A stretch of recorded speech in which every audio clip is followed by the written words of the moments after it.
warahmatullahi wabarakatuh. Perkenalkan, saya Fani Angelina.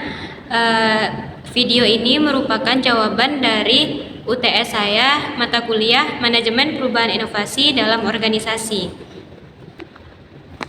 Soal yang pertama yaitu, apa dampak perubahan organisasi bagi anggotanya?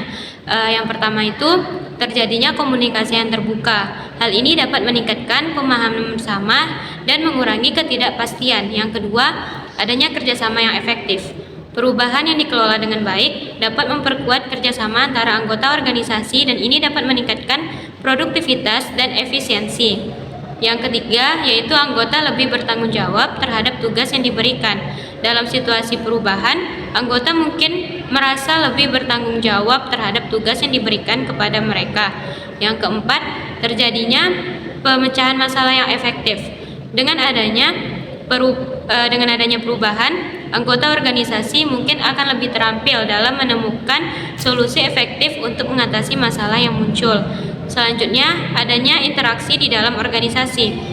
Anggota mungkin lebih sering berdiskusi, berkolaborasi, dan berbagi ide karena perubahan seringkali memerlukan pemikiran dan tindakan bersama. Yang keenam, lebih terbuka antar sesama anggota organisasi. Perubahan juga dapat merangsang terbukanya komunikasi dan kerjasama antar anggota organisasi.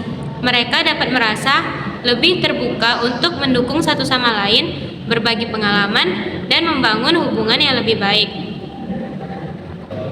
Soal yang kedua yaitu beberapa faktor yang mempengaruhi dimensi kekuatan pendorong.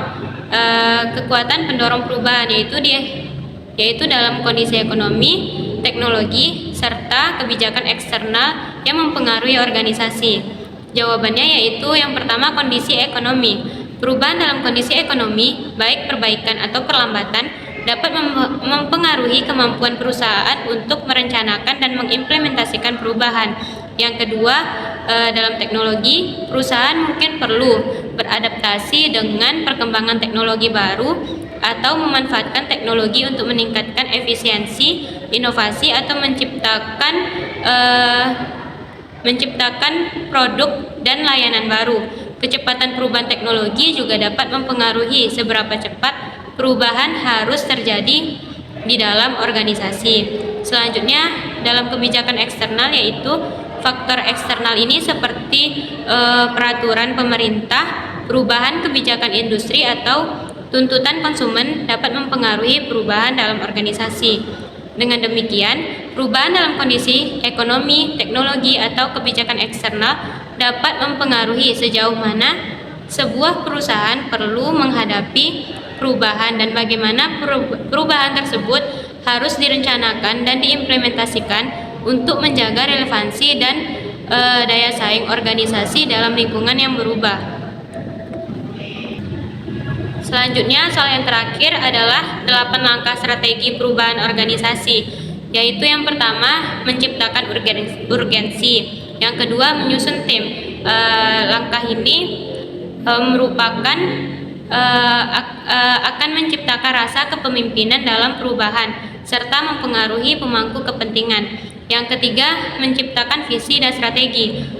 Tujuan langkah ini adalah menciptakan visi yang realistik dan strategi yang efektif guna membantu seluruh tim berhasil mencapai perubahan. Yang keempat, komunikasi rencana perubahan. Yang kelima, rayakan kesuksesan jangka pendek. Untuk menjaga semangat karyawan, ada baiknya merayakan kesuksesan jangka pendek yang diperoleh karyawan. Langkah ini penting karena memberikan penghargaan dan contoh kepada karyawan lain. Yang selanjutnya, mempertahankan perubahan, dan yang terakhir, mempertahankan perubahan sebagai budaya. Sekian video dari saya, apabila ada salah kata mohon dimaafkan. Wassalamualaikum warahmatullahi wabarakatuh.